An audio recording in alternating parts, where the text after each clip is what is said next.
Welcome to Live from the Space at 100th Taylor with Jessica Sharman.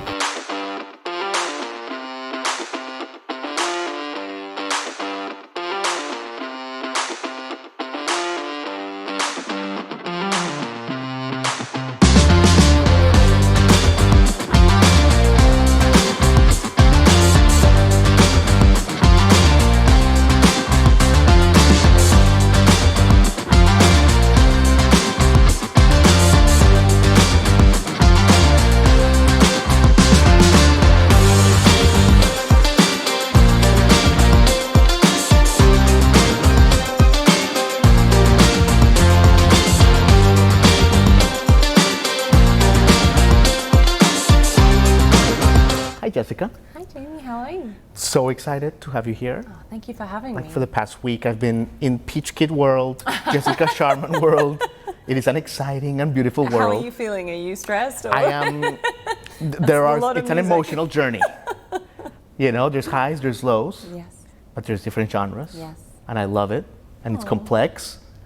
And it shows like your artistic spectrum. Oh, thank you. You know? And we'll get to Peachkit in a second and all that, sure, because it's such a great project, Jessica, but it did get me thinking, like you have a beautiful musical mind. Oh. Is music always in your mind? It's such a brilliant question. I'd say yes. I think I started playing piano when I was about 4. Right. My mom said I was a little bit like the cliched ABBA song, like you would sing before you could talk, dance before you could walk. I've always kind of had it in my veins somehow, and I now often think in song in the sense of I'll be at a situation and someone will say something and I'm like, oh, that'd be a great lyric. Yeah. Like even when we were talking before, I was like, oh, that would be a great lyric. Be a Turn great out lyric. the lights, you know, just, you know, all those kind of things. Yeah. Really, it is sort of, quite under my skin. I imagine. Almost like, you know. Quite tiring sometimes. Quite tiring, right? Because sometimes you're just relaxing and you're like, wait. Could this be a song? Could Maybe this there's a song here. There could be a song here. And sometimes there isn't, sometimes there isn't, and that's the. But I think it always leads to something, and I'm very. I need to top up my creativity. So like watching films or going to art galleries or going to shows, it really helps kind of ignite that sort of excitement and passion. Yeah. If I'm feeling a bit depleted. Absolutely. But Jessica, your songs, whether it's, you know, the ones that you've written for other people or your own as Jessica Sharman or as Peachkit, the observation is uncanny. It's really special. Have you always kind of like had that knack for just kind of observational, you know, situations and the way people interact? Because it's kind of unique. I don't know if you know that. Oh, I'm blushing. That's such a nice thing to say. I don't know if I intentionally do it. I have always been an observer. Yeah. I love people watching. Yeah. It's a lot of fun. I did a lot on the tube in London growing up. You just sit and this is back in the day, shows my age, but if my iPod ran out of battery, you just had to sit and watch people. I think it's something I enjoy doing, but I would also, it's part of in a way, it's part of the job description, because if I have artists coming to me and they're explaining about a song or a situation they're going through or kind of who they are, I'll always have a notebook. I always say the kind of first hour of songwriting is tea and chats. Like you're having tea and you're really getting to the thing, and they'll say something, I'm writing it down. It's almost like a therapy session, and like something will come up and I'll be like, this is it. This is what is important to write about. Yeah. But that's such a lovely thing for you to say. But it's true, like your empathy is amazing, and that's why we're so happy to have you here in Nashville. Yeah. And for people that obviously haven't put it together, you're British. Yes. I mean, you know, my southern drawl is hard to distinguish between my British accent. And we love that you're here. First of all, how long have you been here full time? Full time since last February, so it's been about a year and a couple of months. Okay, but you've been traveling to Nashville from before? Yes, so 2013, I was brought out on a writing trip. The UK trade industry kind of clubbed together with a Nashville group, and they were trying to do South by Southwest, but for songwriting. Okay. So we're trying to bring in Nashville. In Nashville. Okay. So I came over in 2013 and was here for 3 weeks and was just like, this is the most amazing. A lot of my grounding, a lot of my lyric writing, also how to work within a room, within co-writers, and that respect. You know, I remember one guy, he came into a writing session, he's a huge writer, He came in and he was slamming the door and he was looking at all of us going, "You sure it's shut? It's locked?" And we were all like, "What is going on?" He was really like making sure it's shut. And he goes, "I'm going to say some really stupid things in here, so I just want to make sure no one else hears, are we all okay?" And it just took the pressure off, and it meant people could be free to say what they wanted to. And he says, "Oh, by the way, I'm also just going to drop my ego off at the door. Has everyone else left theirs here?" And I just thought, you were like, wow. Wow, really cool, really, really beautiful way to experience it. That idea that it's not about me, it's about the song. The song is the most important thing, and it's not whether I've said a lyric or I've come up with a melody. It's whether I've pulled it out of someone else or said, "Hey, no, what you're doing is really great. Like, keep going with that idea." Yeah. That's, as long as what's best for the song, I think is really what Nashville taught me. That's amazing. That's so beautiful when people say that it's all about the song. Yeah. And that's such a Nashville sentiment. I want to ask you a couple things, Jessica, because there's a couple angles that are super interesting here. Sure. One of them is like your move to America, and I want to ask that. But let me ask about, because you mentioned this when I met you at Tin Pan South, which is like a great songwriters festival in Nashville. You mentioned that it was quite kind of like a fight for you to move here, like to emigrate or whatever. Yeah.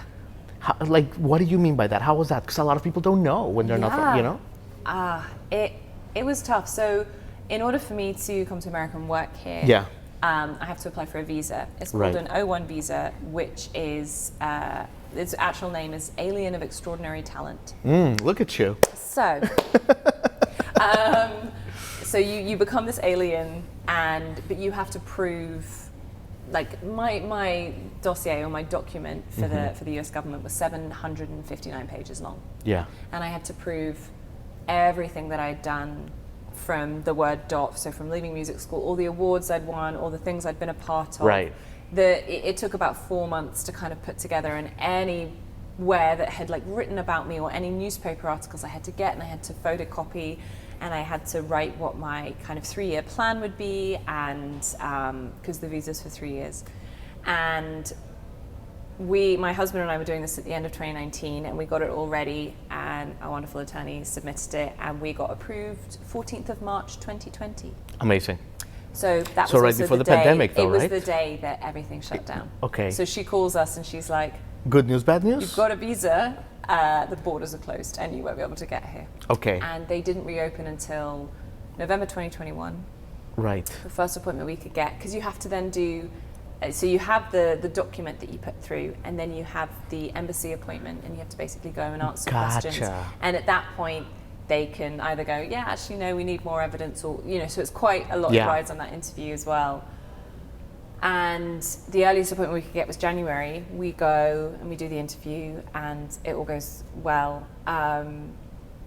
Did you have thoughts like, at the worst part of the pandemic, when we were all struggling with mental health and all that, did you have thoughts of like, maybe this isn't meant to be? Did that ever creep up on your mind? So interesting. No, I just felt, I've spoken to lots of people about it, there's just like the sense of robbery. And I think so many people experienced it in like a hugely devastating way, but there was this sense of, we had put our flat, we were lucky enough to own, and we put our flat on the market. Right. So we were meant to move, come out to Nashville. Right. Suddenly, so many chains of events were going on at that time, and it was really stressful, but it was just like, I think what it made me realize was we weren't meant to move right then. Okay. But it was never that it wasn't meant to be. Right. It was just delayed. And I still wrote with a lot of the people that Right, the were Zoom out and all that, here. right? Yeah. Isn't it amazing how that worked? It worked. But interestingly, I was actually doing kind of online writing from maybe 2016, 17 for the people OG? out here. OG, Skype? yeah, Skype. Look at you. Google Hangouts, Google which I'm still Hangouts. not like super au fait with. Google Hangouts. Zoom had some pretty cool things where you could go through Logic and Yeah. listen on high res, and that was all really fun during the pandemic. But I had already done it, so I felt very lucky. I was kind of okay doing it, Yeah. whereas I know a couple of my kind of other writers and producers I worked with were just not prepared for delays and things cutting out and like what you had to have prepared.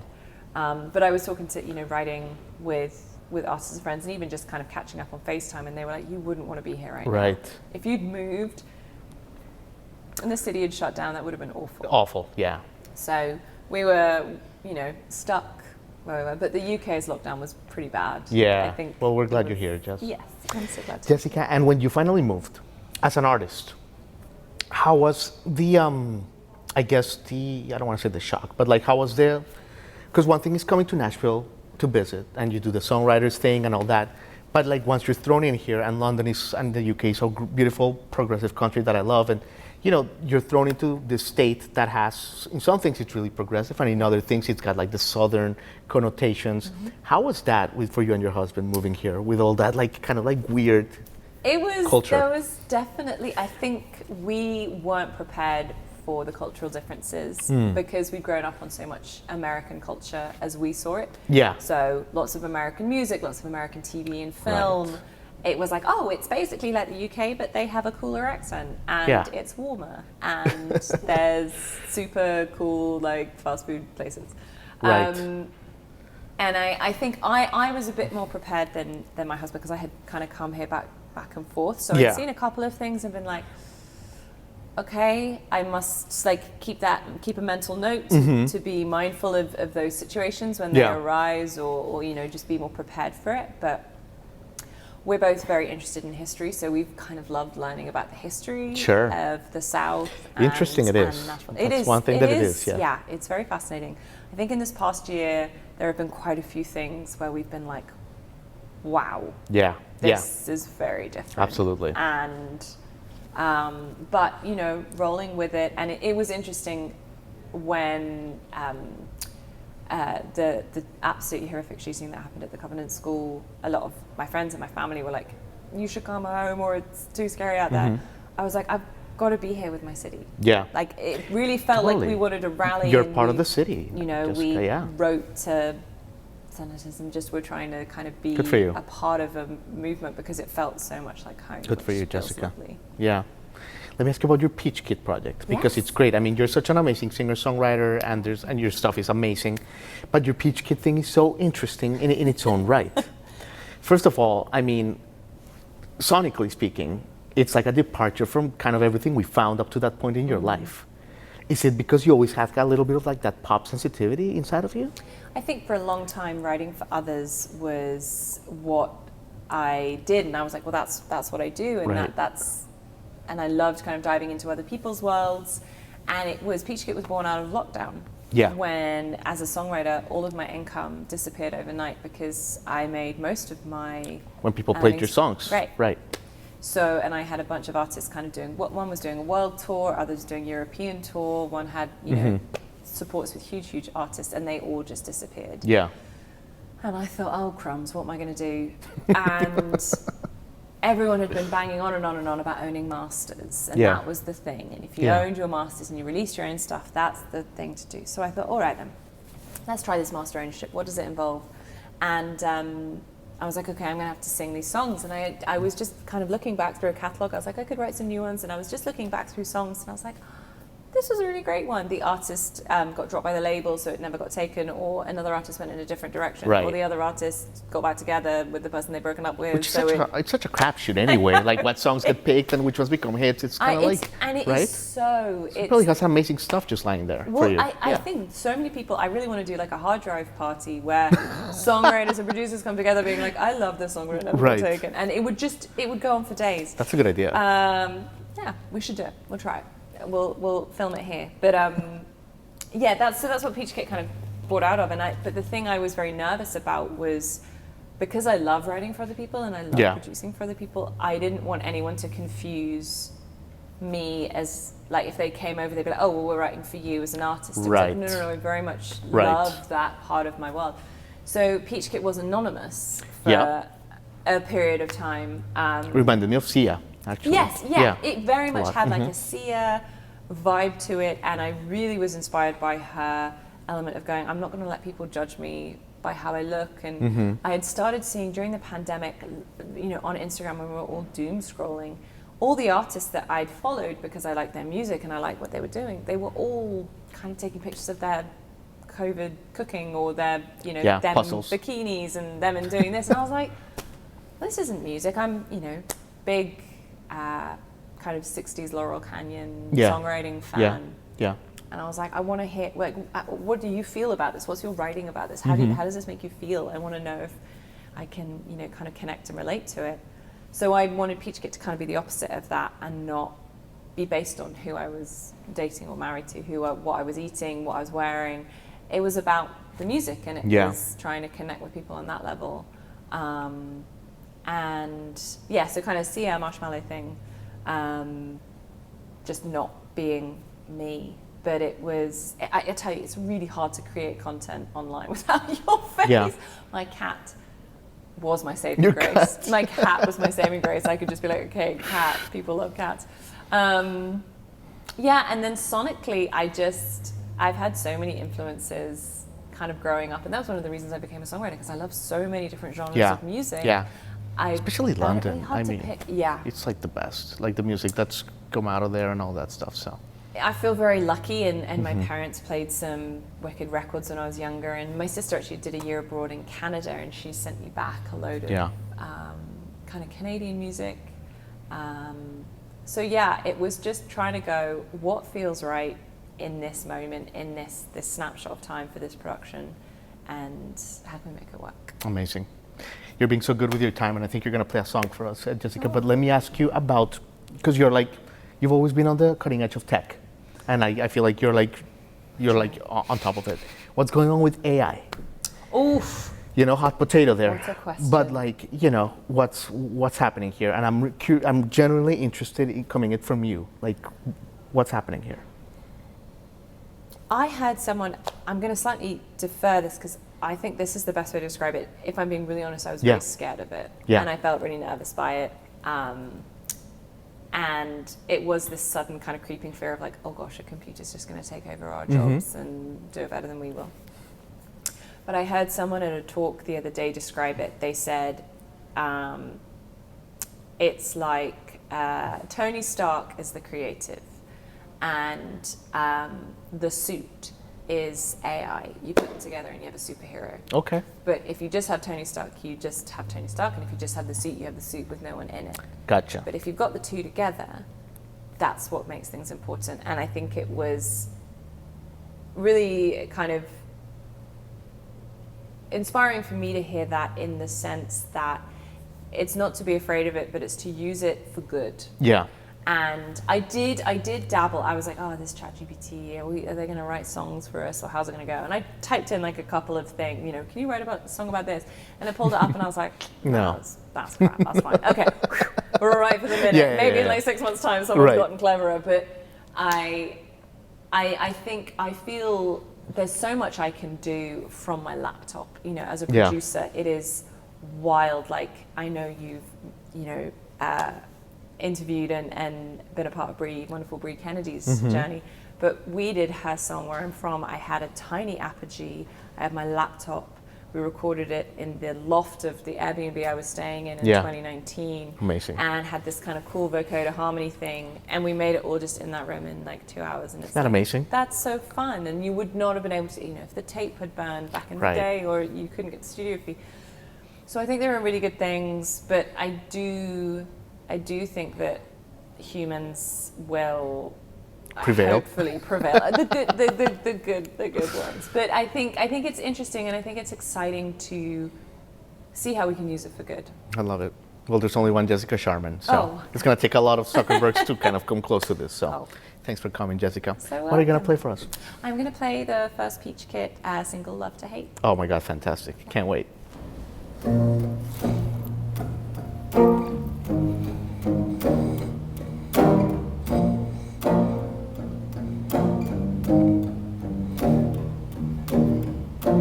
Lost of a God, need a religion. Done with believing the lies that they spun in the Garden of Eden. We want the choice, so we pick our own. Give you our love and our praise, and we raise you up high on the pedestal. Can't get enough of all that you do. We scream and obsess over every breath and every way you've been to. Make you a God, but you're only human. So when you reveal your real, we turn and you look for a new one. Ooh, ooh, ooh, ooh. We build you up, give you your halo.